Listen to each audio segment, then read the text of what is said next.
نام تو بهترین سرآغاز. دوستان عزیز سلام و عرض ادب مجدد با معرفی یک رقم از ارقام بادام دیگه خدمت شما هستم. معرفی درخت بادام تونو، یک رقم ایتالیایی هست، خودسازگار و خودگشن، نیاز بدون گردزا هست. بعد ازم به شما بدون نیاز به گردزا، در صورتی که در کنار این رقم سوپرنووا کشت بشه عملکرد بیشتری خواهد داشت.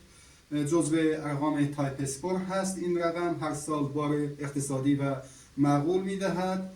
روی پایه GN و GF بسیار پرمحصول خواهد بود. فواصل کشت استاندارد روی پایه های پررشد مثل GF و GN فاصله 3/4 یا 4/4 بین روی ردیف و بین ردیف هست. از ارقامی که در دنیا برای کشت های متراکم یا به اصطلاح SHT متراکم کشت میشه. از همه شما تشکر میکنم. لطفا از من حمایت کنید. لایک و فالو یادتون نره. ما با کمال میل با شعار هر نهال یک لیبل در خدمت شما هستیم. تشکر میکنم.